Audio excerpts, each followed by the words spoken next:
আব্দুল্লাহ ইবনে মুবারক রাহমাতুল্লাহি আলাইহি হজ করতে গেছেন, গিয়ে দেখেন সেখানে এক যুবক মাথার উপরে খাঁচা নিয়া কিনিয়া, সবাই বলেন কিনিয়া, খাঁচা নিয়া সে তাওয়াফ করতেছে।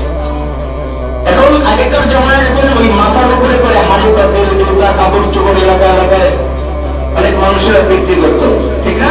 অনেক বড় খাঁচা নিয়া আব্দুল্লাহ ইবনে মুবারক রাহমাতুল্লাহি আলাইহি দেখতেছেন এরকম এক যুবক, সেও এরকম মাথার উপরে খাঁচা নিয়া কি যেন খালি ঘোরাফেরা করতেছে। আব্দুল্লাহ ইবনে মুবারক রাহমাতুল্লাহি আলাইহি ভাবলেন যে হয়তো তার মাথার উপরে কোনো ফল, কোন শাকসবজি অথবা কোন আসবাবপত্র আছে, আমি যাই তাকে এখানে রেখে তারপরে তওয়াফ করতে বলি।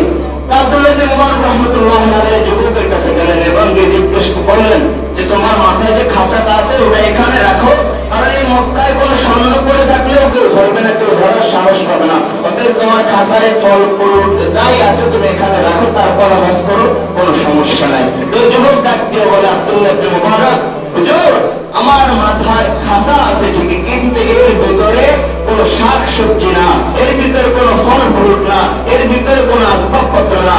এই খাঁচার ভিতরে আমার মাথায় সব শেষ থেকে দামি সম্পদ আমার মা। সুবহানাল্লাহ।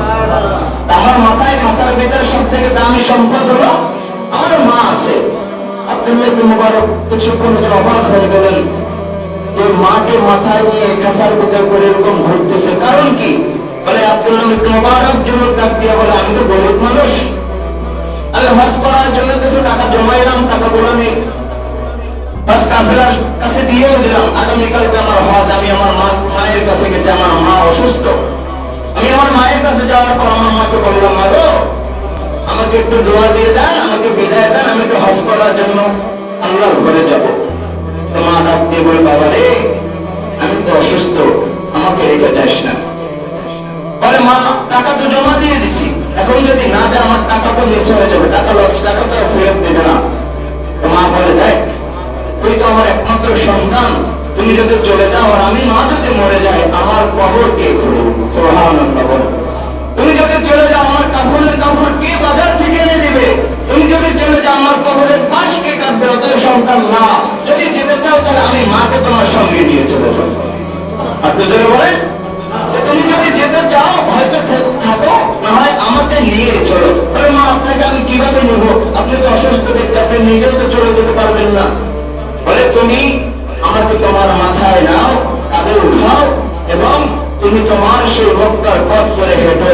যখন তোমার সামনে কোন নদী আসবে, কোন খাল আসবে, কোন সাগর আসবে, যদি তুমি পার হওয়ার জন্য কোন নৌকা, কোন বোট, কোন কিছুই না পাও, তাহলে সেই পারে, সেই নদী, সেই সাগরের পারে দাঁড়াইয়া চোখ বুঝে আমাকে বলল, মা কোন পার হওয়ার জন্য কিছু উপায় না, আপনি একটু দোয়া করেন। আমি মা আল্লাহর কাছে দোয়া করবো, আর তুমি চোখ করে দেখবে তুমি মক্কার জমিনে। সুবহানাল্লাহ বলেন।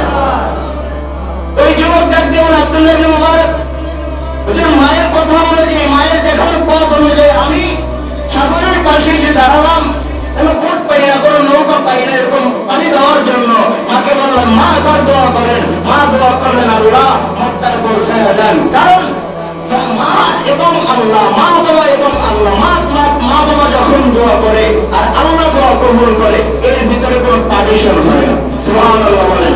বন্দুকের গুলি মিস হইতে পারে, কিন্তু বাবা মার দোয়া কখনো মিস হবে না। এজন্য তখন এই মা দোয়া করলেন আব্দুল্লাহ ইবনে মুবারক, আমি চোখ খুলে দেখি মক্কার জমিনে আমি চলে আসছি।